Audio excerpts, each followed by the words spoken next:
Hello, everyone, and good afternoon. I'm U.S. Ambassador to Finland, Doug Hickey.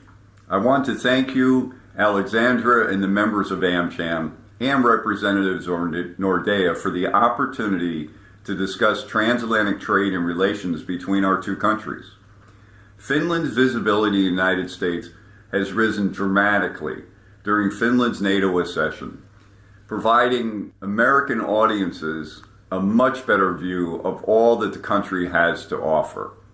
When it comes to our bilateral relationship, it's never been better, not only in terms of security cooperation, but also in the business and economic realm.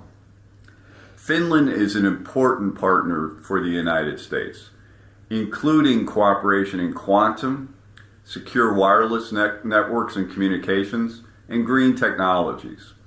In terms of investment opportunities, I want to share some exciting news about an upcoming event. The Embassy's commercial section promotes foreign direct investment into the United States through Select USA program. This year, the Select USA Summit will be held from June 23rd to the 26th in Maryland, just outside of Washington, D.C. I will personally lead a delegation of Finnish companies to participate. Of course, you can reach out to our embassy. Our doors are always open to you. Let's continue to work together for a better future for the United States and Finland. Thank you.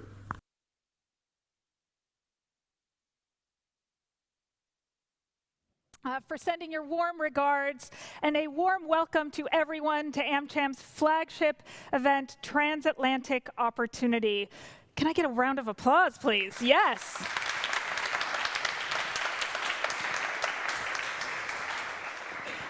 I'm so proud of the work that at AmCham Finland we're able to do with the U.S. Embassy in terms of helping Finnish companies enter and succeed in the U.S. market.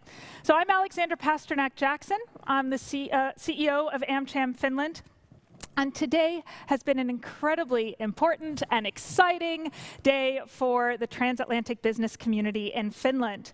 At our annual general meeting held less than an hour ago, AmCham elected its new board of directors right behind me. So I'd like to thank our board members who served in the previous term and warmly congratulate and welcome the board of directors 2024 to 2026. If you are a board member who has just joined our board, please do rise so everyone can see who you are, where you are. A round of applause for our new board. Fantastic.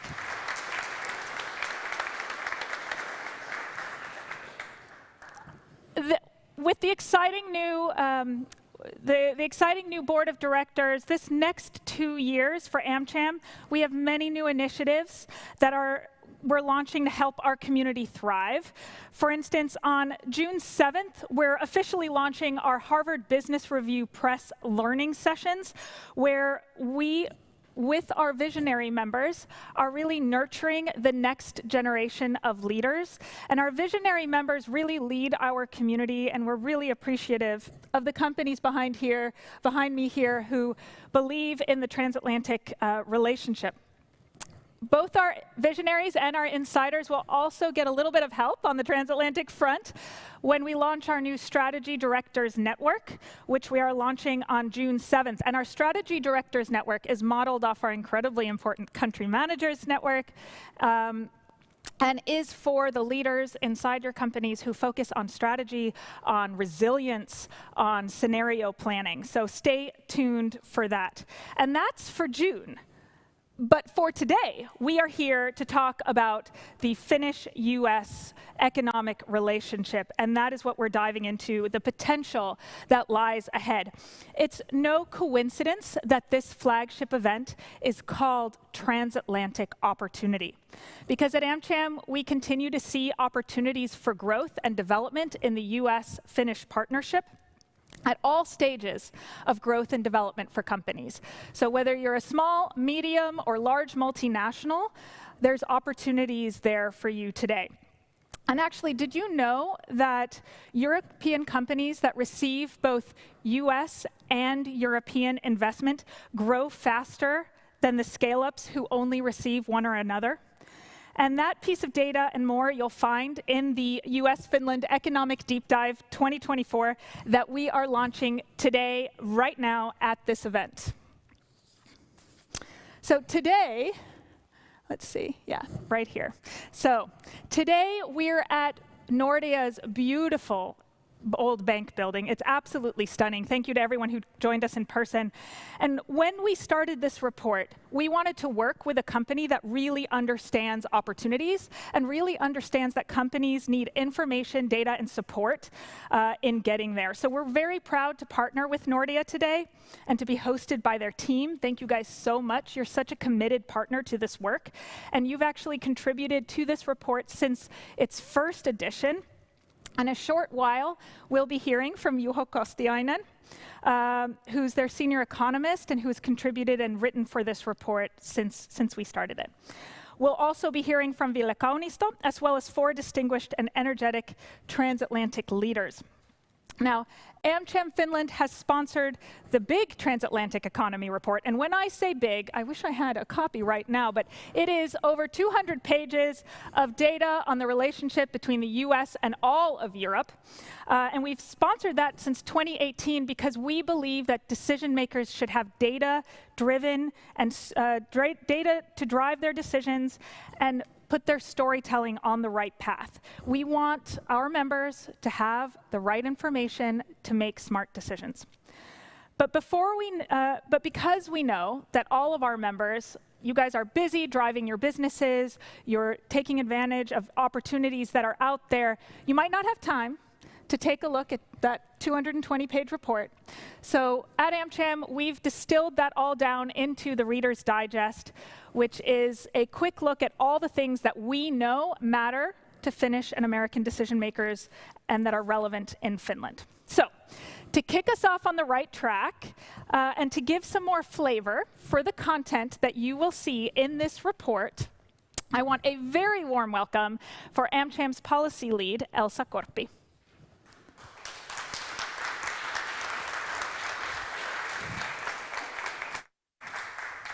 Thank you so much, Alexandra. And shall we deep dive right in? Come on, I can't not make that pun. So first and foremost, our report this year shows that the US was once again Finland's largest export partner. So despite everything that is going on in the Finnish economy, our partnership remains strong. And that's something to be excited about. We'll hear more about what that export partnership entails from Juho Kostiainen in just a moment. On a thematic level, though, the report underlines some of Finland's strengths and consequently some of the major opportunity areas for the Transatlantic Partnership. The availability of green energy, for instance, has made Finland an attractive potential investment destination for green investments. And we are proud to say that 5 of the top 10 purchases of renewable energy are in the AmCham Finland membership, some of them potentially in this room today. Finland also continues to be a front-runner in the use of advanced technologies transatlantically. Opportunities abound in the digital sphere, and as the report shows, the digital economy will only grow in importance. The challenge this data should present to us is how to translate Finland's ranking in things like infrastructure and training into more robust commercial successes. Fortunately, the outlook transatlantically is also good for early-stage companies. As Alexandra already alluded to, on average, companies with transatlantic investments reached growth stage faster than those that did not. We are stronger when we do things together. And it also shows that the work that has been put in by civil servants, by the business community, by researchers, is paying dividends even to those companies that are not already invested heavily. And finally, it is clear that Finland is in dire need of investments into R&D. Private sector investments, as well as the Finnish technology industry, will be central to that goal. And we at AmCham have a focused eye on how to make Finland a more conducive environment to innovation, as well as FDI. AmCham and rooms like this are indeed a great place to have conversations about how to make that happen, as 11 of the top 20 transatlantic R&D spenders are in our membership. 11 of the top 20 transatlantic R&D spenders are in the AmCham Finland membership. You're in really great company.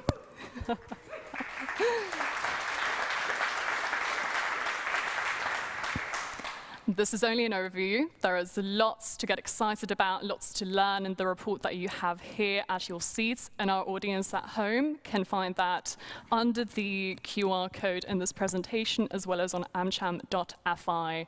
Please enjoy, and thank you.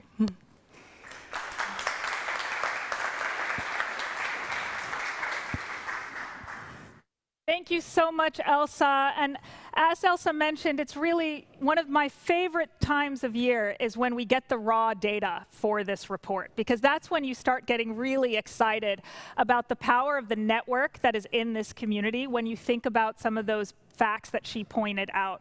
And when you start reading into the Reader's Digest, which is very much a labor of love from Elsa's perspective. We worked on it very closely together. You'll also find those footnotes at the bottom. So if you do want to reference the larger report to get more context, we do definitely encourage you to do that. So thank you, Elsa. As we know, the numbers are important. The facts are important, but so is the story that we tell to Americans who are coming here, to our fellow Finns, and to the world about what is happening in this important relationship. So it is a great pleasure to introduce my next speaker, who has hit the ground running, making sure that our transatlantic bonds are closer than ever. He's a member of Parliament and chair of the U.S.-Finnish Parliamentary Friendship Group. Without further ado, Ville Kaunisto, please, the floor is yours. Thank you. Thank you, Alexander, and thank you, friends, that I get to be here and talk to you. Alexander told me that she will have an appropriate picture of me if I don't have any slides, and I took the risk. I don't have slides, and that's a good job, as always, as always. For me, the main thing is the word future up there. That's the thing we should be concerned about. That's the thing we should be looking at. And I am here to give you the political view on how things are seen in a Parliament of Finland, and how we see the trade and the business and the cooperation that we need to enhance even more and more in the future. The main thing in many cases is to create growth, and maybe say the thing that politicians shouldn't say, make money.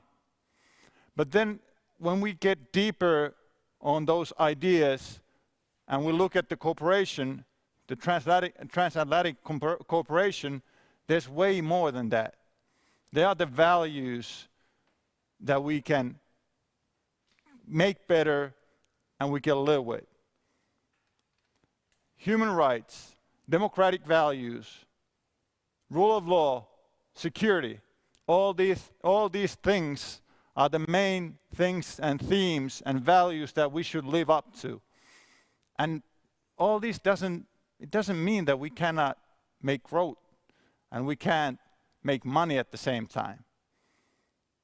We can combine these, and these are the reasons why I personally think that the Finland-U.S. relationship needs to get even stronger, because we can actually make all these things happen together.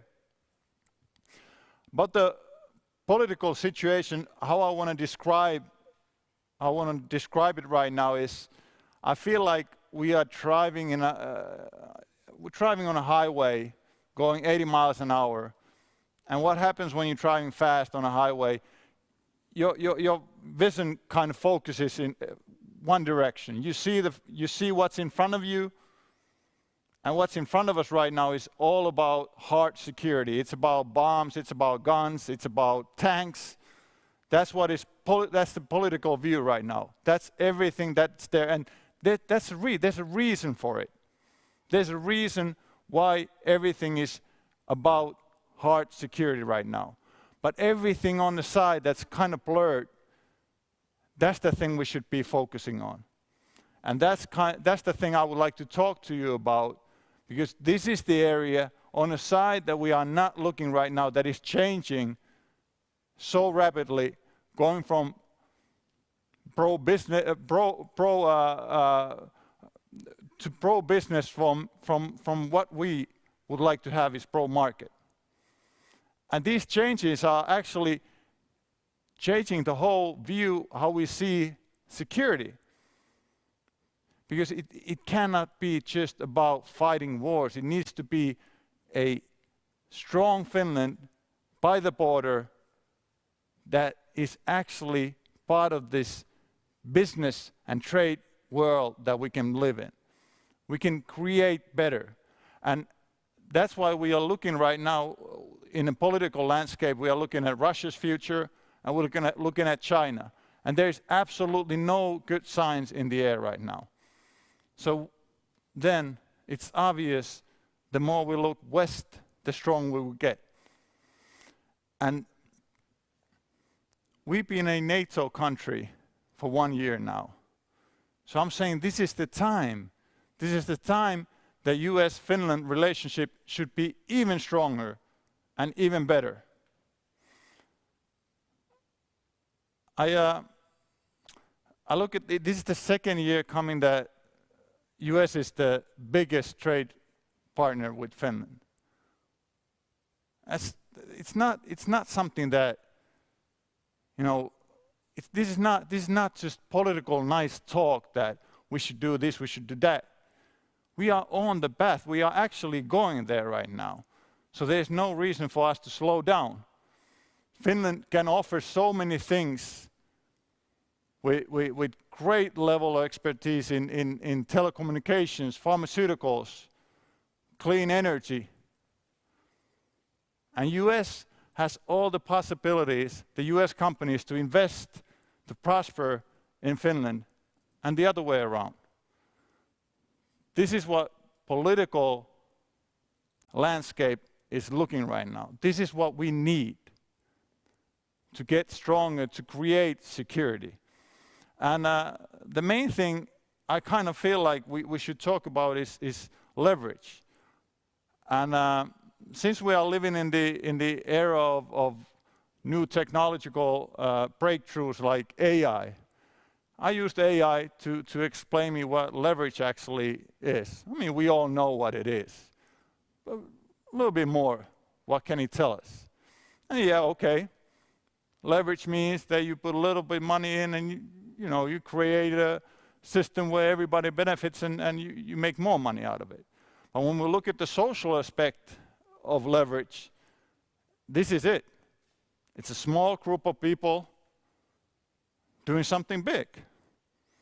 And that is exactly what we need. We need the leverage to be stronger and to create security. And I mean, yeah, you cannot, I'm an old basketball player, and you cannot compare basketball with what's going on in the world. I mean, it's you can't compare sports and the geopolitics and geoeconomics that's right now really in a storm. But I'm a politician, so I guess I can do it. And when you look at sporting teams or sport teams or athletes, you see the ones that are winning gold or winning trophies, winning medals.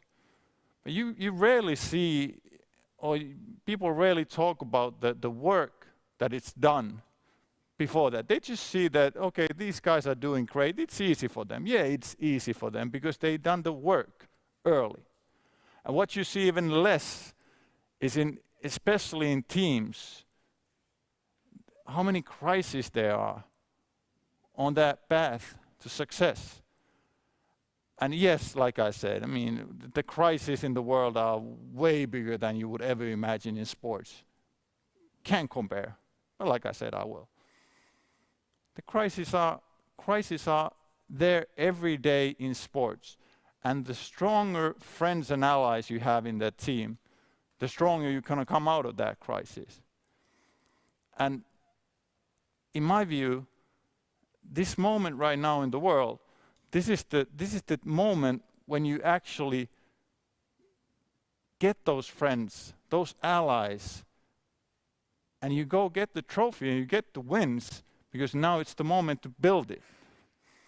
And to me, that's maybe the strongest thing I can give you today as a politician, is to understand the momentum is right now and is today and is with the leverage that we can bring from this group we have here today. And I will end my speech without slides with the little notion from the U.S. Finnish Parliamentary group. I hope that you understand that even though, like I said, we are moving from pro-market to pro-business and life is changing a lot, politics are changing. At the end of the day, I personally believe that politicians and businesses are on the same side of the table. And we have this group in Finland that is willing to strengthen the Transatlantic cooperation. Use it. We are there to help you guys.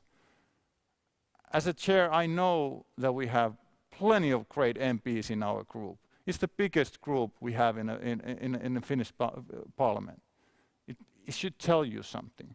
Use us, don't be shy, and let's make this connection and this alliance and our friendship between Finland and US even stronger. Thank you. Thank you. Thank you so much, Ville. There were so many things in your words that really resonated with me. Staying focused, keeping moving forward, the fact that this is a team sport. We're doing the work. We need to do the work. And I was reflecting, because we just had our Q2 board meeting, that is exactly what this community is doing, is we are doing the work to use that momentum. And you can bet, Ville, that I and the AmCham team will be in your office taking you up on that offer to utilize this friendship group. So thank you very much for that. Next, to really dive into, I don't know how many puns we can start doing with this deep dive, but I'm going to keep going. I'm just going to push through. You guys, I can feel the warmth in the room.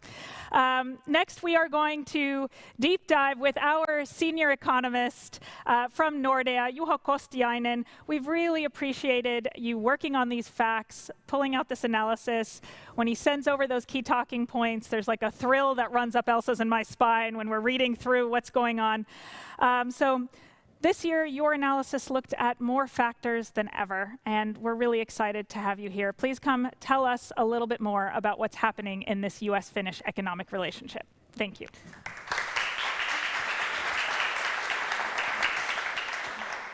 Yeah, thank you, Alexandra and Ville, for nice words. As I'm an economist, I cannot speak without graphs, so it's not natural for me. So I have few slides, but only 3. So normally I do have more than 10, but I will save you today. So the topic is economic relationship between US and Finland. And as Alexandra mentioned, I've been looking into this for a couple of years now. Mainly when producing this report. And it's been actually interesting over this couple of years to see the development, how it has evolved, even though we have had hard times, especially in Finland, but also in the US, and we see that the cooperation have deepened year by year. But there are also bad news, so it's not all about the fanfares today. But I have the solution in the end, so don't worry if this might sound a little bit gloomy in the beginning. So if we start how the economy is looking right now, it's looking actually quite different if you look at in the US perspective or Finnish perspective. All those who live in Finland, you know that we have a, pleased to say, difficult economy situation at the moment. And if you look at a little bit the longer horizon, you look at from 2008 backwards, Finland was growing along the US, the same growth rate more or less 10 years. But then after that, last 15 years, we have dropped from the pace of US. And I will come to the reasons which are multiple later on. But if we look at the very recent development, last year, Finnish economy contracted 1%, whereas US economy grew by 2.5%. So we see that the gap is widening again, which is not good news for Finland in one sense. The good news is that our biggest trading partner is growing, which means that at some point Finland will get the benefit of that as well. What have turned down the Finnish economy? One thing is, of course, 2 years ago, energy crisis put the inflation up. What happens all in Europe? The purchasing power of the households collapsed. Same times we saw interest rate to go up. We know 98% of Finns have a floating rate mortgages. So basically all who have a loan for the house, the interest expenditure went up quite significantly. So we went from the 0 to 4%, which is again away from other consumption. So this has hit the hard, especially the Finnish economy. Well, hopefully later this year the interest rates start going down again. We expect this to happen in June, which should then give us some relief for the Finnish household and then to boost the domestic demand.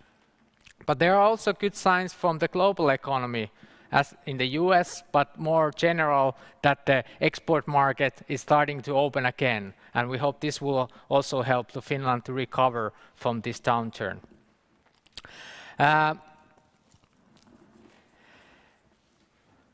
Let's move on. So, despite the fact that the Finnish economy have not doing well, we actually see that the export to US have grown, despite the fact that the total export have declined.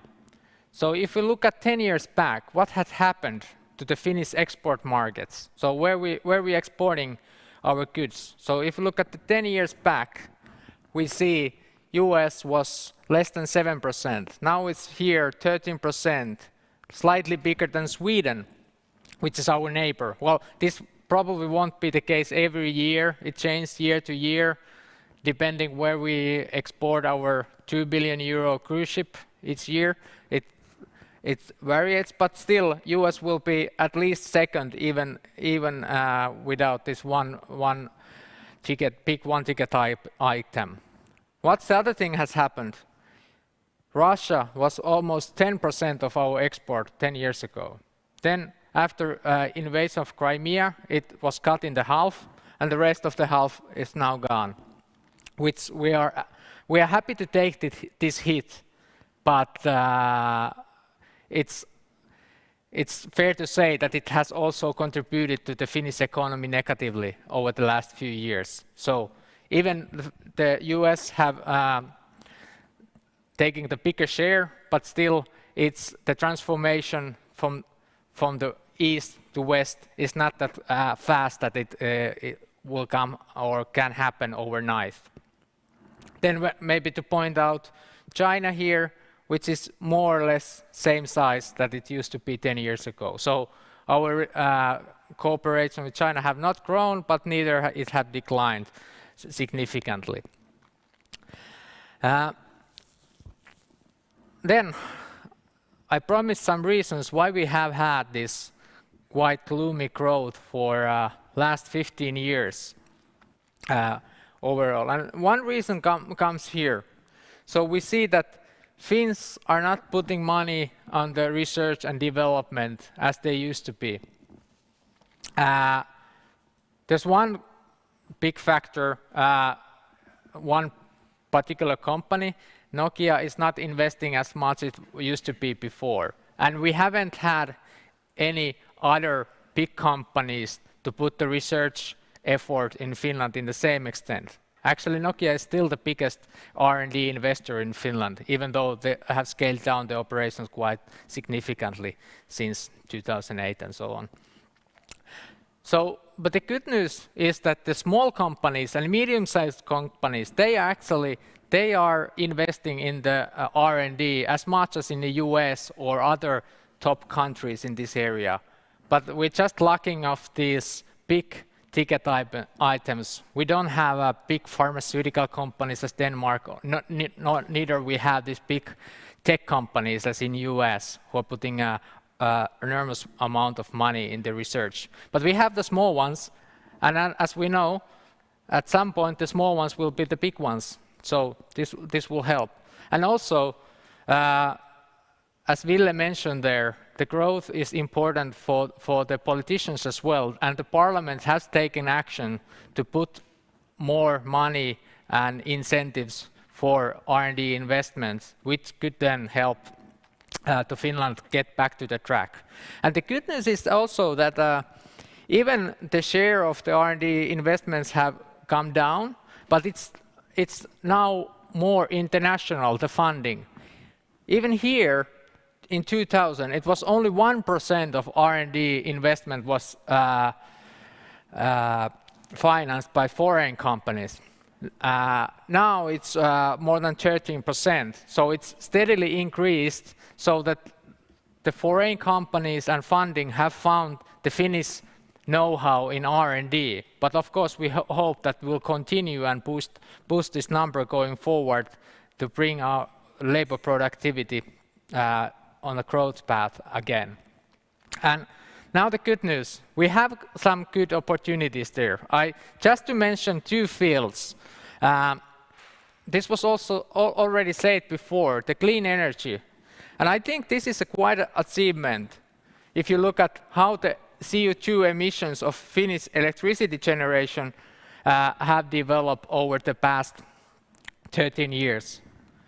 From 2025 gram per kilowatt hour to 33, minus 87% over the 13 years, which means that we basically totally free fossil-free electricity Tuesday. 94% of electricity is fossil-free last year, and it will be even bigger the share this year because there are more wind turbines installed and so on. So basically what we have cheap, second cheapest electricity for the industry last year in Europe, and it's clean. So in the green transition, this is the biggest raw material what you can have, is the clean and cheap electricity. And there are a lot of investment plans to Finland to utilize this. Not many of them have not come through the final investment stage yet, but I believe it will happen. There has been a couple of hurdles on the way. One is the higher rates, interest rates. When the interest rates go up, then the investments come a little bit less profitable. And this has a little bit slowed down some of the investment. Another thing is the state aid, which we in Finland, we don't have that much money in our public coffers to put for the big companies to invest here. In the US, in the big European countries, in China, there are quite a big amount of money putting in the green transition factories, whether it's steel, whether it's battery factories, etc. But when the time comes that we are playing on the level playing field, I think Finland is quite an attractive place for this. If you look at this is the average of 6 largest countries in Europe, how much they pollute with their electricity generation, which is the same amount that Finland had 13 years ago. So we are basically 10 years ahead, which is good that we are ahead of the curve now, so we can benefit from this. But we need to be a little bit patient. And it's not only that use the raw material, but it's also the innovations that the Finnish companies are doing. So that we have learned from the big tech companies, it's the innovation that you can multiply and spread over the world where the money is basically lying. It's not to produce something material necessarily, which is also needed in Finland, but also to remember the innovation in the clean tech and green transition that can have a big economic impact also on the Finnish economy. Then the second point, also mentioned earlier, AI. This is that everybody is talking about now, and what's the Finland's role there? Elsa had a good graph from this DESI index, which measures European countries how the digital economy is basically going in the different countries. And in this index, Finland is #1 in Europe. We have good connections, connectivity, the digital skills of the people, digitalization used by the companies and public services. All of these are at high level, which then actually helps us to roll over the AI in our companies. We have the skills, we have the connections. So Finland is already actually #3 in Europe as what comes to companies who are utilizing artificial intelligence. But of course, if you look at now, this is 15% of companies. Going forward, next 10 years, it should be 100%. And here is also being a front runner could be a very good strategy as well, because the market is penetrating. If you are fast there, you might get a little bit advantage. So we have here 2 good reasons to be optimistic that the Finnish economy can find in help of, for example, US companies. They can provide the research and the tools for the AI. We don't need to develop all of them by ourselves, but we can utilize them. And also, we are producing electricity or innovation. US companies can utilize that. So we have a very good bilateral trade here, what we can do going forward. Thank you. And then we have time for a couple of questions.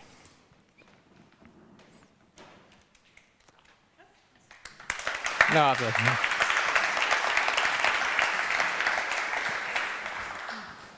please, we do have time for a couple of questions. We've got Mike Kleisico, our director of Launchpad USA, with the mic. He's ready to hand it over to our most active members. So questions for Juho and on the deep dive report. I will say, while you guys are thinking of them, also in this report that Juho has included in his analysis, you'll find more information on the app economy, AI as mentioned, digital service trade, green transition, and even taking a look at Finland and China. We get a lot of questions on the US, Chinese, European nexus, and so we have added that this year as well. So questions for Juho. Oh, Ville right up at the front. Yep, Mike's got you covered with a mic. That's why he... I want to be first, but I thought there's someone. Yeah, go for it. So yeah, okay. Thank you for the presentation. That was excellent. And I was curious, you mentioned state aid, which is really what I was kind of saying, that we are moving from pro-market to pro-business. And you said that it will eventually stop. What is your view on that? Because when I look at it from the political side, the way it's built in Europe or in China or even in US, I don't see the end of it very near future. That's very fair point, and I don't think it should stop even to support the green transition in general. But the way it's done, for example, in Europe now, it's that the richest and strongest will survive, but it's not necessarily where it's economically beneficiary to make the next step for the green transition. For example, you put the battery factory in Germany instead of Finland. What happens for the electricity? You need to produce more dirt electricity in Germany to support that. Okay, because it's taking the clean energy. We could provide it with the cleaner energy. So this is nonsense in my point of view. So I hope that the state aid rules in the Europe will come at some, let's say, better solutions, that the one by one we are giving ad hoc grants for the different kind of companies to put more harmonized, let's say, framework for this. So we need state aid support to green transition to happen, but the current form is far from optimal, even with the not looking to Finnish classes, but also if you look at the climate change, this is not the way one should do it. Yeah, very good question. Thank you. Right over there, Ted Apter from Suomen Economist. Thanks, Juho, for a brilliant presentation. Question about the AI, and you mentioned that Finland was ranked third with 15%. How could we speed it up to get closer to 100? That's a good question. I don't have answers. Of course, if you think AI, it's investment for the company, where other investments. So you need to put effort and money in the first place, and then you might get or you might not get some rewards there. But given the fact that Finnish companies have not put that much effort in the research and development in the recent year, I think they should. But I don't know what kind of incentive structure other than business incentive we can build there. I don't. That's a very good question. I have no answers for that, but I hope it will happen. Maybe Ville can have a good political plan. I was going to say in the fall, AmCham hosted an event called Leader's Guide to AI, and one of the outcomes and takeaways from that event is that understanding how to utilize AI is going to be like what email was 20, 30 years ago. You need to arrive at the workplace knowing how to utilize this technology. You need to be part of the contributing force of this technology, and that's the only way to get ahead. And we're also going to be working with Hill and Knowlton to be bringing you all more AI content in the near future. Antti Aumo from Invest in Finland, and then a question in the back as well. Sorry. First of all, thank you, Juho, for the good presentation. My name is Nikunj. I am from Nokia. So my question is about AI. I think Alexandra was talking a little bit about it. So I want to understand a little bit more about AI in terms of collaboration between companies, and what kind of support do you think countries can give to companies in terms of better collaboration, and especially now we are talking about US and Finland. So how do you see some synergies US can share with Finland to make? Yeah, we have plenty of good questions and remarks here. I have, unfortunately, very little answers. But as I say, that I know that Finland have, actually in the university, they have quite a good AI research there. But this is something that we don't necessarily do ourselves here. So, and we don't have the resources. We know that. I have a comment. Yeah, you have the comment. The big US companies, they are happy to research this. As like Chinese are happy to support, for example, the solar panels, and we are happy to buy them cheap. Same is with the AI. We are happy to let the others to develop, but then we need to get the connection that we can get fully utilize it. But Alexandra had a good answer there. In the research for the Leader's Guide to AI event last year, and I know this is now old information, but there's a new report on it. But the US is investing $50 billion in AI. China is investing $30 billion. Europe as a whole is investing around $10 billion. It's not enough. We need to do more. But the good thing about this is Finland, as Juho said, we're early adopters.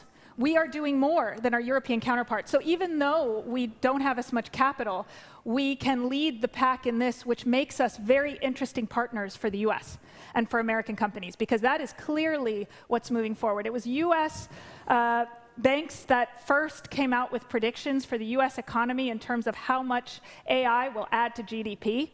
And that was already last year, last fall. We were talking about that with Mike, actually, about how much that'll add to the economy.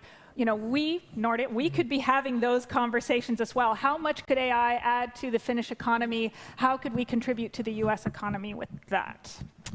All right, we have one more question. Antti Aumo, please go ahead, from Invest in Finland. Thanks, Alexandra, and Juho, thanks for excellent presentation. I wanted to come back to your question about, which I think is excellent, how to lower the threshold of using AI in companies. And I have a suggestion. Let's not call it AI. Because I believe that for many companies, it's something too big, too vague, too complex, too scary. It sounds a bit excuse me the pun, too artificial. So instead, let's talk about large language models, let's talk about machine learning, the real things we can do today. And they are much easier to grasp, and companies can relate to, well, what could we use large language models, could we use machine learning, and that way make it more widespread. That's my idea. Thanks. Perfect. Thanks, Antti. Thank you so much, Juho. A round of applause for Juho Kostiainen. Thank you.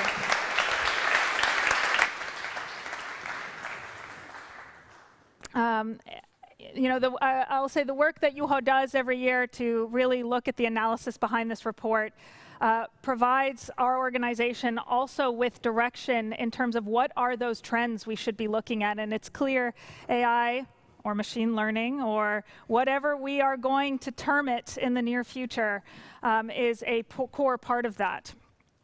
So before we move to our conversations with our leaders, I wanted to mention that this is our community. And you see a lot of American, international, and Finnish brands behind me. We all share in a vision for a resilient and sustainable and innovative transatlantic economy. And I want to mention this because at its core, there are many things that we will talk about today and that has already been mentioned, but at its core, we're looking to increase our mutual commercial success. We want you to grow your businesses. We want you to add more jobs to the economy. And I really firmly believe that the transatlantic community creates more jobs when we invest in each other. And when we both lead the way in digital services and green transition, it's such a natural fit. I do this job because I really believe that our members, the people in this room, the people online, hi guys, thanks so much for joining us today. You have the power to change the course of history. You have the power to have a positive impact on our children's future, on our future. As Ville mentioned, the momentum is here. It is now. It's about tenacity. It's about moving forward. It's about pushing and being willing to share our experiences, being willing to learn from each other and to share those insights. And that's why it is such an honor for me that we have members who are so engaged in the work that we're doing, in their work leading Finnish companies, leading American companies, that they want to share their insights. Let us know how they view this relationship, what works, what doesn't, what are their challenges, what are the opportunities as they see it. So I would love to give a really warm welcome to Mikko Nyman, the CEO from Fastems, and Seppo Aaltonen, Vice President for Nordics and NATO Mission Systems at ISAI. Please, gentlemen, warm applause. Thank you. Sami Pakalen, who's the CEO of Stalatube, wishes he could be here today. Unfortunately, he is home ill. So we have Seppo, our new board member as well, stepping in. Thank you so much for joining us. And thank you, Mikko, as well, for coming. It is such a great pleasure to have you here. So before we get started into the conversations, why don't you share, Mikko, give us a 30 seconds Fastems. What is Fastems? Okay, Fastems automates parts manufacturing in different parts of the world. Our customers include companies that make airplanes or fighter jets, different kinds of yellow goods, mobile machinery, and different kinds of machines. We are a family-owned business. We have been around for the last 120 years already, but we are still in the leading edge of intelligent automation and solutions around this. Fantastic, Mikko. And Seppo, is it today your first day at ISAI? Yeah, this is a little bit sneak start, actually on Monday, so I'm a little bit formally in here. Fantastic. Can you do the 20-second pitch? Of course. Yeah, so ISAI is one of the new emerging space leaders. So the world's largest constellation of SAR satellite, synthetic aperture radar, is probably ISAI. Obviously, this gives revolutionary opportunities for areas such as mission systems, so for national defense and intelligence, for insurance, for crop control, for natural disaster detection, and so forth, so on. And obviously, given the space economy and innovation, we are seeing really a new era of value creation opportunity for Finland. There's a strong ecosystem here as well. Thank you. And I love this because we have a company with a long, rich history who has evolved to meet modern needs of manufacturing companies. And we have a relatively new company who's looking at emerging technology. And I think that is really reflective of the state of the Finnish economy and the companies that we work with today. So I will dive straight into it. You know, both of you have experience working with American partners, doing business in the US, expanding your companies. What is so different about working in the US than working here in Finland, and what advice would you give to companies who are looking to go there? Mikko, you're nodding enthusiastically. I know you're ready to go. Sure. One thing that we have clearly observed is that when you go into US, you might think that you're entering a new country, but that's really a wrong conception because US is so huge. So actually, you need to really have the mindset that you are entering a new continent, and really you need to figure out where to focus. So if you are kind of a medium-sized company like ourselves with limited resources, you better focus on finding those clusters and areas where you are really able to grow and have a good level of network and activity instead of trying to cover the whole market, for example. That's excellent advice. So really segment that market and look at those different areas to enter. Seppo, would you have a comment? Yeah, a couple of perspectives. So one for growing business in the US is just the sheer scale. I think there is the scale of the market. So obviously, if you are in high tech, like we see many companies here investing heavily in R&D, the payback if you succeed in the US, despite our competition, the size of the prize is just very, very big. And we've seen that very strongly. Second is this importance of adapting to the local culture, like in any market. You know, there are obviously a lot of microcultures, but you need to have a team, you need to have partners and to grow. And I think this is also reflecting a little bit about this community and ecosystem thinking. I could maybe build a little bit on that one. So we entered US originally through a joint venture. We then acquired the company later on, and gradually we have been kind of increasing the share of let's say local talent, and clearly is so that Americans, like anybody, like to buy from, let's say, locals who really understand the local networks and the culture and so on. So I think that's a clear lesson learned that how to really get into the market, you need to act local. Yeah, and also what Mikko was elaborating about, in a way, the different markets. So what we've seen is that we have been serving different clusters. And when you look from here, US might look uniform, but if you want to serve the automotive, you need to be in Detroit. If you want to serve defense, you need to be in Texas and Orlando. So there are different like clusters where you see a high concentration of companies, talent, and innovation. So that's one thing I think is to do homework on, what is your market, where you need to be, what are the clusters you need to address. Well, building on that, what are the experiences that stick most in your mind? What have you learned through your successes that you want other Finns to know? Yeah, I mean, one is obviously this, that it also takes time to penetrate. Obviously, the US is a market that is highly competitive. You fight for attention. There is a media environment that is very crowded. So be focused. Think about where you spend your resource, you make your breakthrough, where you land, and then you expand. If you do many things, it's very hard, the capital will burn. Yeah, that's a very, very good one.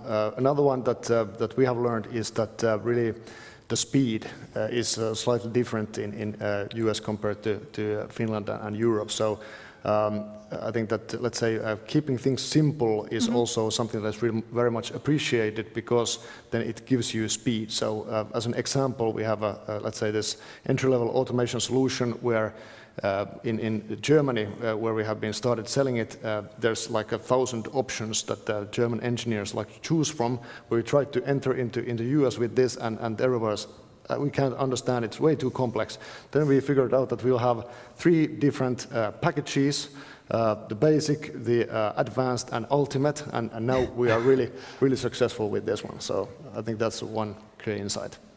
Yeah, and one other aspect I think that came up earlier in the excellent earlier presentations is that I think there is a genuine interest in the US market for Finland right now. And I think we see that from, if I look at being very active in the US market the past 15 years, I think the past 2 months, 2 years, I've never seen Finland getting so much attention. So I think there is opportunity now. Obviously, NATO and the security situation is one aspect, but really it's opportunity to grab, and I'm pretty sure that it's not always like this. So it's also a call for action to act now. I love that call for action to act now. The public decision makers in our audience are probably very happy to hear our business leaders say that. As leaders doing business in the US, what are those key topics that you keep an eye on things that are happening? What are the trends and topics that you are looking at and watching for that you would advise other leaders to do the same?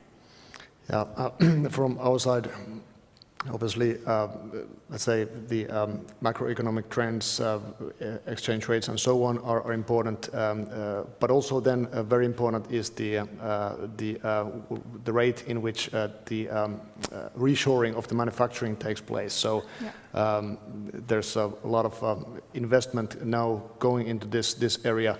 But there's still more talk about it and still not so much actually happening that maybe you would understand from different kind of media presentations and news and so on. So really looking forward to see how that will develop. But then the other area to really follow, and this is something quite new, let's say, on the longer term perspective, is the geopolitics. So I was listening to the retired General David Petraeus last year, and he said that at the time there's more let's say, different kinds of geopolitical balls that the politicians need to juggle than there have been ever in his career. And that, I think that from last year this has just increased. So now the business leaders need to really pay close attention to geopolitics, especially if you are operating, for example, like we are in both US and China. It actually is something that you really need to carefully think your every step. Yeah, I totally agree. I mean, I think there are a couple of observations from my side. One has been the strength of the US economy, the constant, basically, high employment and the vitality of the tech innovation. And I think this is something that we really need to pay attention to, particularly in high margin, high value added tech innovation areas, and also kind of be present. A lot of the most innovative partners and technology access is there.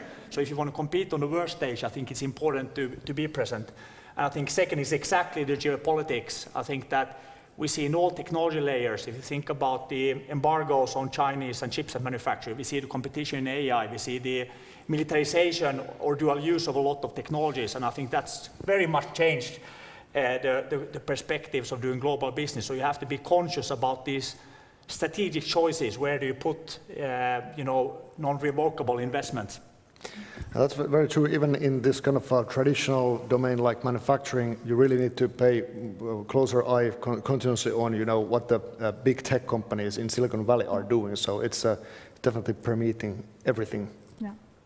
I definitely think that's one of those trends that we've seen also at AmCham in the community, that over the past 2 or 3 years, geopolitics is elevated to a board-level leadership decision. Management teams talk about geopolitics regularly. It's one of the reasons we were launching the Strategy Directors Network, because we want to help companies just like yours.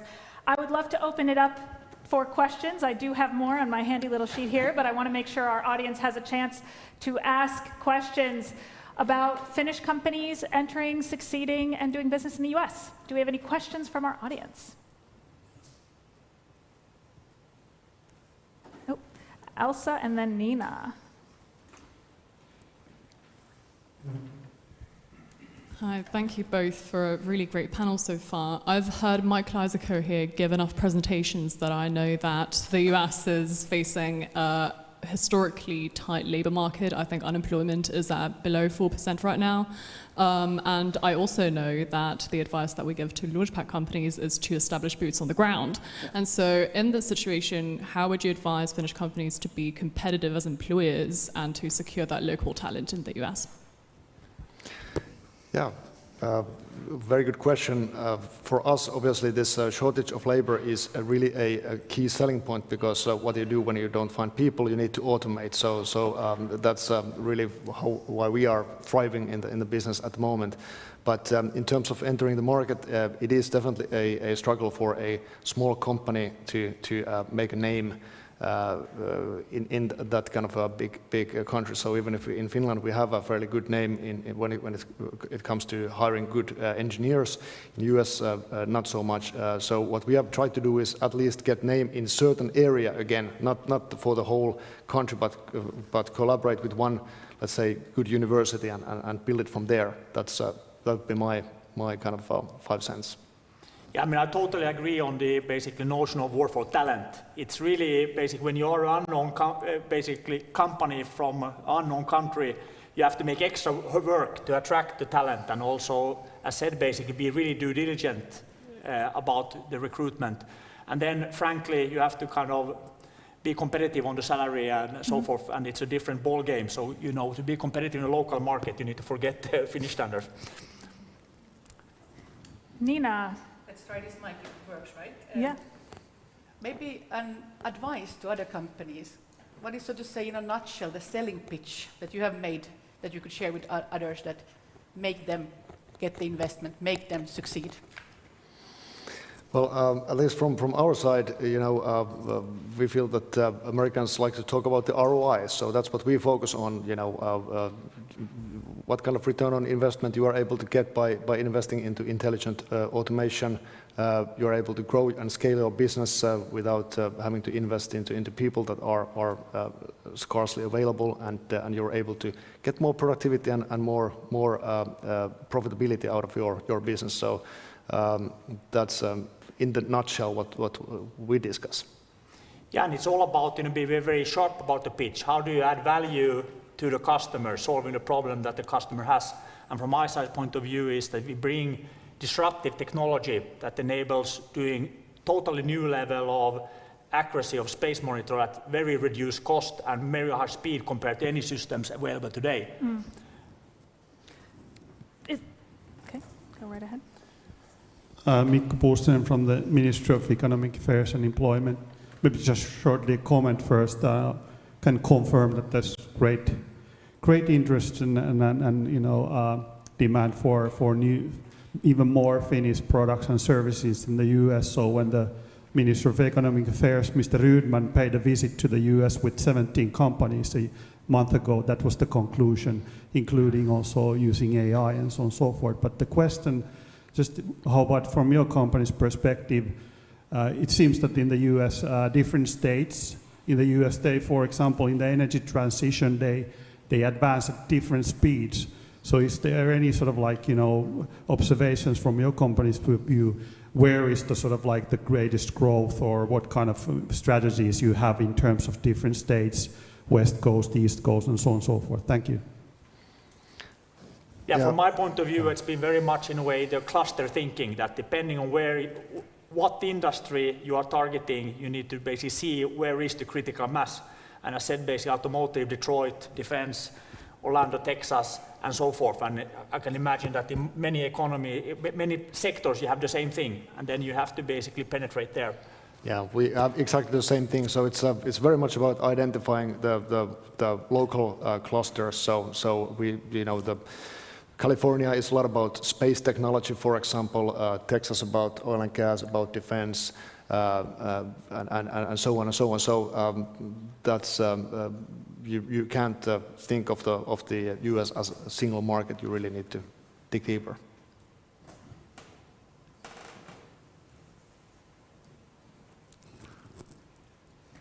Reggie. Hi, Reggie Roussan with E-Systems. As we're talking about the kind of the resource issue in the U.S., are you guys using U.S.-based or Finnish-based U.S. resources to help you gain access to the market? Because one of the things I do see is that, regardless of the country that you're growing in, there's lots of those nationals within Finland that can actually give you a competitive advantage. Yeah, I mean, for our point of view, at least, we use basically all types of expertise to penetrate. You need to have, obviously, technology know-how, you need to have local networks, you need to have, so it takes typically a value system of internal employees, but also partners to succeed. Yeah, maybe an asset that we could do more with would be nice to exchange some view around this one. But yeah, clearly, let's say this collaboration between the different cultures is crucially needed, and obviously, you know, I think in every company that wants to be successful in Finland needs to be also, you know, welcoming different people from different backgrounds and nationalities to really create the kind of working place where this kind of growth can be fostered. And I will end then on a final question, because both your companies are dual use. You work with defense companies, you work with non-defense companies, and at AmCham for the last 2 years or so, the number of questions we get about, for example, our defense industry dialogue or the defense programming that's happening, how does it compare, the work you've done to enter the US when it comes to working in the defense space versus when it comes to working outside of defense? Do you have any observations to share, anything, takeaways you want our members to think about when they're making those decisions?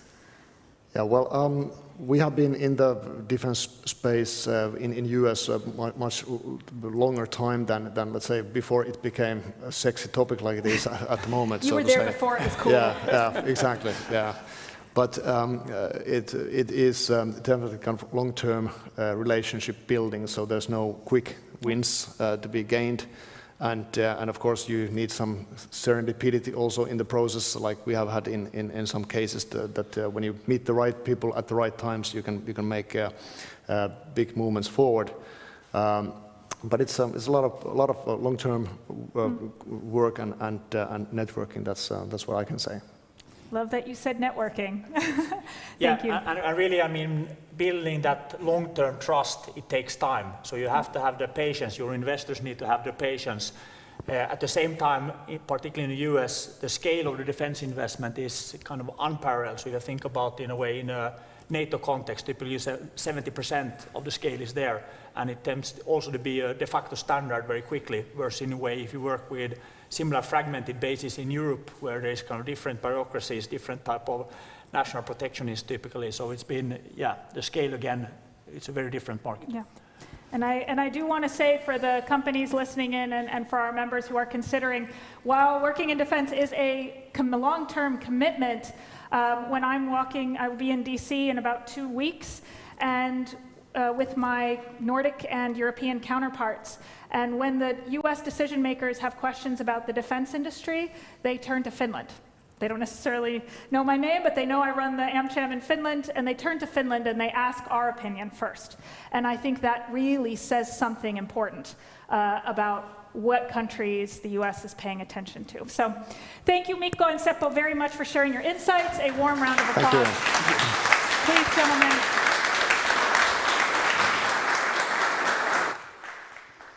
So now we are moving on to US companies thriving in Finland. American companies in Finland are a core part of our membership, but they're also a core part of R&D, of foreign affiliate sales, of consumer products, of the brands that we know and love. I'm incredibly proud to welcome Nina Ekholm-Wenberg, who's the country director for Janssen & Johnson, and Niklas Lilius, managing director for Finland for Mondelēz. Welcome, guys. Another warm round of applause. All right. So, with a 20-second pitch, let's talk about your companies. We have Toblerone sitting on our desk right now. Indeed. Mondelēz, why don't you go right ahead? So Mondelēz is one of the world's largest snacking companies. We are a stock-listed company with a market cap of around $90 billion and roughly just under 100,000 employees. You'll probably know us in your household, being the biggest biscuits company in the world. So we have brands like Oreo, Lou, Tuk crackers, Ritz crackers, but then also being the second biggest chocolate company, as you said, Toblerone. Hopefully you all tried some earlier today. And then also local brands such as Marabou, but also in Europe, local brands such as Milka, Côte d'Or, Suchard, and so on. Perfect. Thank you, Thank you. Niklas. Let's talk about Johnson & Johnson, Nina. Yeah, Johnson & Johnson is also one of the biggest in its own area industry. We have a medtech and innovative pharma company. We have some 90 billion sales globally. In Finland, 116 million, and 160 employees as well. We are maybe famous more if, like in this oncology sector, so if you have a cancer, you maybe be treated with our medication, or in neuroscience like depression, or in immunological diseases. I think you can also maybe get a hip or spine replacement with our medications, or a robotics, so to say, surgery happening with our medications. Yeah. Fantastic. So if we start our conversation at more of a 50,000-foot level and look at what is happening in Finland, because that is a core part of what we do, is making Finland a more attractive and competitive place to do business. What are the benefits to Finland, do you think, of having American multinationals, of you all being invested here? I think it was already touched upon here today. The digitalization is a very core topic. And I mean, when I try to advocate for why Finland, why to invest here more, it's really about everything about that. We have digital health records here that helps us to say, get real-world evidence generated. This, together with the biobanks that we have here in Finland, and like a very good competence center, for example, in oncology and diagnostics that we have, enables us to invest in this country. So I advocate a lot, and I was actually quite successful this last year. We have seen a downward trend when it comes, for example, to clinical studies in Finland, but we were able to, for our own sake, change the ship. So currently, J&J is, so to say, and Finland is a core country when it comes to clinical studies in the pharmaceutical industry. Yeah, so quite big investments directly, monetary, but also like healthcare outcomes now, short-term and long-term for Finnish patients, and also we educate simultaneously then, so to say, the pharma. So very good. Thank you for the work you do. Thank you. I heard that Finland's also a priority for Mondelēz. Absolutely. So Finland, I guess we can say, is technology rich, but more capital poor than what we would compare to the US. What really interests Mondelēz, or what interests Mondelēz about Finland, is the fact that Finland has fantastic technology. We have lots of companies that don't necessarily have a lot of access to capital. Mondelēz in itself, being a big company, has its own venture capital arm. So we're constantly on the lookout for different technologies that are available. Now, these could be anything from sort of supply chain solutions to actually a growing sector in Finland, which is food tech. So looking at food tech, you can see that goes hand in hand with the transition to green economy. I was just looking at some of the numbers on food tech in Finland. So if we don't count Volt and Relics, which were mentioned in your report, between 2015 and 2022, food tech in Finland received investments of 270 million euros. We can see that this is just growing constantly. From our perspective, this also probably goes hand in hand with that the retailers or the whole environment in Finland is very focused on sustainability and transitioning to green. So one great example is the biggest retailer in Finland is SOK. They have about 48% market share in Finland, and they've actually had or stated that one of their goals is to have 65% of their products by 2030 being plant-based. Now, of course, when you have half of the market saying that we want to have 65% in a few years' time being green, then that actually incentivizes people to go into that sort of technology. So these are things that really we look at, because we see that the Nordics and especially Finland are leaders in this, and likely that other countries in Europe will be following soon after. So that's fantastic. So both of you are looking at Finland for innovation and green transition as well. That's excellent. So as a Finn leading an American company in Finland, what are some of the strengths that you see that the US can bring to our ecosystem here, that you see in the leadership of your companies Finland could benefit from? What US could bring to Finland? Yeah, I think there's multiple things. I think the most two things that stand out is naturally innovation. I mean, that comes also entrepreneurship.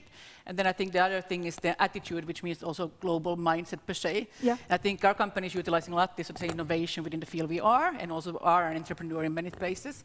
And I mean, the attitude and global mindset, I can take my own story. When I was 50 and I did my first exchange to US, and I remember when I come home and my mom was like, "You have been so Americanized, Nina. Can you just become back, as a Finn?" But I think she was right in one sense, but I also, on the other hand, I granted a lot of experience with that, and I think it has personally helped me.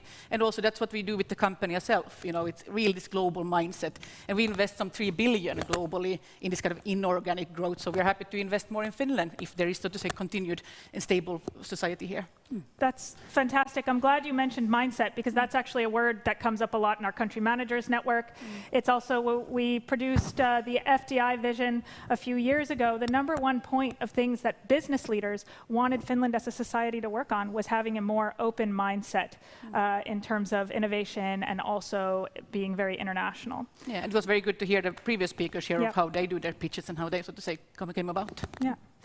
And I guess, I mean, from my industry, we have significantly less data available to us here in Finland than what we do in the US, which means that the sort of strive for best practice, we can see that the US is on a different level. Now, we do some fantastic things here in Finland, there's no doubt about that. But why we try to leverage so many insights as we possibly can at Mondelēz here in Finland from the US or other countries is because the way we view it is, if you're not constantly striving for best practice, then you will fall behind. I was just a couple of weeks ago in Zurich, and somebody gave it a good analogy, which probably hits home here in Finland, being Formula One. That if you think about the qualifying laps, everybody is very close. It's only one lap. So between the first car and the last car, probably less than a second. So it doesn't really make much of a difference. But over the course of a race, if it's 1 second, or if it's 1 year that one other company is doing better than you, over several years, and then suddenly their budgets will be much bigger, they will have much more financial strength to develop their business instead of you. So that's why constantly striving for that best practice, constantly looking at how do we make every dime work harder, that's something that we should really be leveraging here in Finland, and that's something we try to utilize at Mondelēz Finland quite a lot. Thank you for that. I will definitely be quoting you on that. I wrote, if you're not constantly striving for best practice, you are falling behind. That's definitely something I think that we have in common, Niklas, when we work together. What about you? What do you think? You are, let's say, also connected as a US to Finland. What do you believe, Finland? Very much along those same lines, that there is a sense of taking initiative and being open, and that opportunity happens everywhere. Mikko mentioned serendipity. I think there is such a thing in the US as making your own luck. And when you show up to places, when you are networking, you are making your own luck. And then when you're iteratively looking at things, you're constantly improving. I think it's not a coincidence that some of our best thought leaders come from US institutions. They come from Harvard, which is why we have a partnership with them. They come from Stanford. They come from places that provide that kind of leadership thinking. And as I mentioned, one of the reasons I do this job is because Finland has such tremendous knowledge power and education and ingenuity that combined with this kind of different type of mindset, I think is really a winning combination. We just have to figure out how to leverage it, and those of you who are playing buzzword bingo should be really happy. After today. Well, I mean, taking another look at it, if you two could wave a magic wand and change anything, what would you take a look at in terms of encouraging more American companies to invest here and to focus on Finland? I think if we build on what you just said, for example, and the attitude and what you talked about the partnerships, for example, so I think there we have a lot to learn and further increase. I mean, not change per se, but we could further increase this kind of public-private partnerships. And I think like that will create us much more jobs going forward in the future as well. And we'll see US is a very good example where you have academia, you have like so to say public and private and collaborate together. I see, for example, we have in Finland also within healthcare sector, the FinGen study where we have biobanks, we have the university and the university hospitals, and Business Finland has been investing there as well, and then private companies, etc., and how that has grown. So I would like to take this kind of partnerships further. I think in Finland we still tend to be represented more with, so to say, associations like AmCham, and you're doing a fantastic job, or I'm also chair and vice chair of many associations, for example, of BIF. But I would like us to have even more connected, the direct company, private companies, big, small, with, so to say, the stakeholders in Finland. And I think we have a little bit of this kind of attitude in Finland that we want to have it handled by the associations, and then it becomes a little bit, so to say, far away from the company. So that would be my thinking. I think TEM is doing a good job there. We have getting good collaboration. I think we can further strive with the other ministries as well on that path. Niklas, do you have anything to add? Yeah, well, I mean, the way I view it is we have a lot to be proud of in Finland that we can really shout about, but we don't necessarily do that. One of our cultural strengths is that our word is our bond. We will deliver on what we say we will deliver, but then that also means that we sometimes focus on the negative aspects of what's going on in our economy, or what are the challenges that we see. I mean, it's something where, just as an example, I mean, if we compare it to Sweden, apart from Marabou, products in Sweden aren't necessarily better, but yeah, you notice that? I needed to get that in there. But they are very good at marketing themselves. Yeah. That's why they get a lot of investment. They get a lot of focus, just simply because when they look at what products they have available to them that they've produced, they don't necessarily think about how to become the biggest in Sweden. They think about, okay, how do we make this the biggest in the world? We are still a little bit shy in Finland in terms of putting ourselves out there, really stretching the things that we do well, because we do tremendous things well in this country. And I think that's one thing that if we stick out our noses a little bit more, we will get even more investments into Finland just by being more vocal about what is actually really good about Finland and what are the strengths that we have here. I think the decimeters here that was shown already, that shows that we are a digital giant in Finland. We should be really bringing that forward to the US much more stronger. And then on the like a more holistic level, where I feel very proud as a Finn, is naturally the transparency that we have in our society, the trust we have, and also we have a quite stable, so to say, operating environment here, so political and economical environment, which is very important. That's, so to say, the positive things to bring forward. Fantastic. I'd like to open the floor up to questions on American companies thriving in Finland. Does anyone have any questions? Right over here, Everest from BMS, please go right ahead. Oh, there's Thank you so much. Maybe a question to Nina. Can you talk a bit about talent and how we export talent and how we import talent in this situation where you're a US company based in Finland, and how important or not maybe that is for future success of Finland? Yeah, a very good question. Already when I did my master thesis, I did it for Nokia, and it was about this talent exchange, so I love the topic on that part. But if we then focus into the pharmaceuticals and medtech part, I think talent, like so to say, and you are one of those coming, so to say, to Finland as well, and working as a GM for BMS, one of the biggest companies in the pharmaceutical sectors, and myself have been 10 years abroad. I think that's, we have very educated people here in Finland. It's very good to be in Finland. So what I struggle with when I'm a GM, and it's the second time now in pharmaceuticals, to get those fantastic talents to go abroad and do fantastically well when they are sourced there to get a nicer position or a higher vertical position. So we try to educate our team already how important this kind of global mobility is in order for you to strive in your vertical career. And we help them, train them, do business cases, because you can sometimes have a person who has been more trained in this, and then a Finn, like we talked about the attitude, and they are equally good, but the other one just doesn't sell themselves as good. So we help the team We help them to be better to sell themselves, so going forward. We need this kind of talent exchange to Finland and from Finland. And we need to grow in that one. It's very important for us also growing in this sector. Yeah. Is Finland attractive internally when people look at where they should exchange, which offices they should come to? How is Finland viewed? Yeah, lastly today I had one German wanting to come to Finland. He had never been to Finland, but he had this kind of view that he really wanted to come to Finland. It was the stability, it was the nature, etc. So we get those. Then sometimes they also want to understand that how is it if I don't know Finnish? It's not, so to say, so easy to learn either. But we in our industry are lucky that we mainly also work within English as a business language, so it's easy to do. And we have a lot of those. And we have also in our Finland office a lot of global employees and European and Middle East and Africa employees working hands-on. Fantastic. Niklas?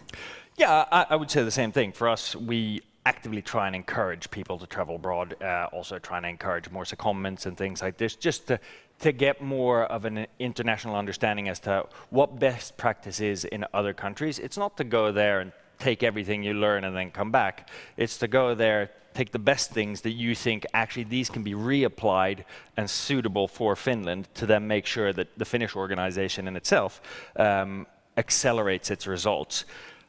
I would say we do have interest in moving to Finland. At the same time, we've also actually had quite a few challenges, because while Finland has had some fantastic press, as Ambassador Hickey did mention, and we should really be capitalizing on that at this point in time, we are also seeing that there are questions there. We actually had some people reject a move internally just because they believed that the Finnish working culture is such that unless you speak Finnish, you have no possibility to thrive within a Finnish organization. And that's something that we're actively trying to move away from, so that people understand that it's okay not necessarily to speak Finnish. We've actually done away with Finnish as a mandatory language at Mondelēz now in our job applications, unless it's absolutely... So you've done away with Finnish. You're operating completely in English as an international company in Finland. So basically, most of our meetings, sometimes, of course, we do have them in Finnish. But if we are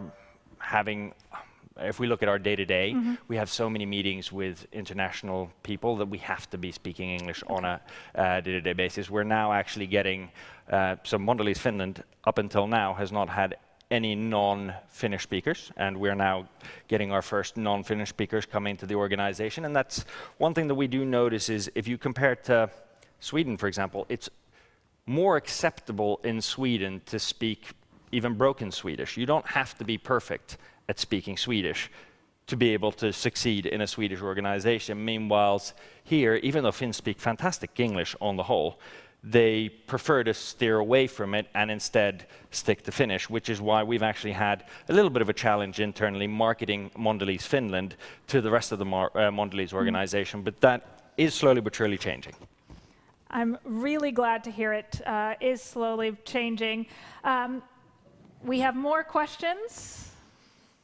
We have time for one more question. Otherwise, I will take the privilege and ask, what reason do you have to be optimistic about how things are moving forward in the future? I think I will preface that where that question came from is we often have conversations when we're reading the news, when we're listening to experts talk about the geopolitical situation or things that are going on. As business leaders, do we have reasons to be optimistic about the future of this relationship? Absolutely. We follow it very closely, both to say how funding and investments are made from the public sector into, for example, and we see, for example, the PhDs, that was also part of the report, the 1,000 PhD that's been supported, but we then follow very closely what is the outcome of that. So it shouldn't be just academic research and so on. It needs to be some health transformational medicines coming out from that, so to say, kind of investment. So absolutely. We also see it as more stable environment, political and economical in Finland going forward with the collaboration in the US, an increased one. So I see very positive signs of this one. Fantastic. And I trust that TEM will also spread, so to say, the collaboration with private and public partnerships going forward to the other ministries. So, yeah, I will say one of the big sea changes that I've seen in my time as AmCham CEO is that the public sector and our government decision makers are far more active towards the private sector now than ever. Yes. And we're really appreciative of that. So thank you very much for that. Niklas. Absolutely. I mean, the way I see it is, yes, we do have some challenges, there's no doubt, but Finland has faced a lot of challenges in the past. We have faced economic challenges from time to time. And all countries do. It's not about not facing challenges ever. It's about how you act in the face of those challenges. Right now, we can see the government is discussing all sorts of steps in terms of getting us into the right position. We can see that we are getting more visibility than ever across the globe. And the public perception, I mean, the Foreign Ministry put out a report, I think it was last year, where you can see that the public perception of Finland is actually on the rise internationally. And in addition to that, we also have, as you mentioned, stability. That's something that even in some very successful countries in Europe, it could be that it's crime rates, it could be that there's other instability. We actually have a very stable country, and now with the ascension into NATO and everything like that, we will hopefully be getting even more stability, and that gives companies, international companies, the confidence to invest even further in Finland. So I'm absolutely positive about where things are headed. Fantastic. That just tickles my bones. I really appreciate it. Thank you very much, Niklas and Nina, for your contribution. And we've got today the Finland-U.S. Economic Deep Dive for everyone. I will also mention, if you need help telling that Finland story, we also have the Finland Fact Pack that we did in cooperation with August Associates. And that also helps tell that story. It's funny, you know, while they were chatting, we've always marketed that as a tool for country managers because we know it's so important. But now we just having this conversation, you know, it's also a tool for Finns who are looking to sell Finland and the idea of this country to the US. So, if you are a Finnish company looking to enter the US market, AmCham's Launchpad USA can help. And if you're an American company in Finland, well done, you found it. We're the community for you. We're right here. We're ready to welcome you. No two other regions in the world are as deeply integrated as the US and Europe. And as you've heard and can read in the report, the ties are particularly thick in areas that we've talked about today, in areas that we care about, areas like foreign direct investment, areas like R&D, trade and affiliate sales in both goods and services, digital links, energy, patent cooperation, technology flows, and for the service providers in this room, sales of knowledge-intensive services are particularly thick between the US and Finland. And I've said this before, but it bears repeating. The best way for any of us to serve our countries is to succeed on their behalf. It's to create jobs on both sides of the Atlantic. I'm aware that we have people tuning in from the US, so thank you for what you do as well.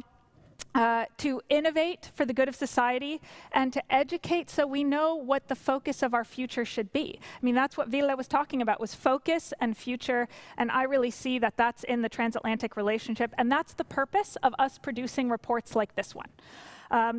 It's to help us focus, to provide us with the data that we need to make smart decisions, to understand what the status quo is so that we can move forward from here, and to create a business environment that helps both American and international companies thrive in Finland, and an easier, smoother path forward for Finnish companies looking to enter and succeed and invest in the US. And AmCham, we're here to make both of those things happen. So, as sort of my final reflections and words, I want to warmly thank everyone who made this report possible. So, Foreign Minister Elina Valtonen, thank you very much, and to your team at the Ministry for Foreign Affairs, U.S. Ambassador Douglas Hickey and the U.S. Commercial Service team, Nordea's senior analyst Juho Kostiainen and the entire Nordea team who are hosting us here today, and the dedicated leaders who contributed quotes to the report. I think it's no coincidence that RDI came up so much. We actually have a page in the report with key stakeholders in RDI who are contributing their perspective, very short quotes on what's going on. And a warm thank you to Elsa Korpi and Han Nguyen, Han's in the back right over there, for the work you did putting everything together. It is so meaningful. Thank you to Ville, Kaunisto, Mikko Nyman, Nina Ekholm-Wenberg, Niklas, Lilius, and Seppo Aaltonen, and to everyone who tuned in today. For those of you who are joining us in person, you are a lucky group of people because I know many of you, and you are all amazing contributors. I recommend that you stay and you network and you mingle and you raise a glass with us to fruitful connections and to more transatlantic opportunity. Thank you very much, everyone.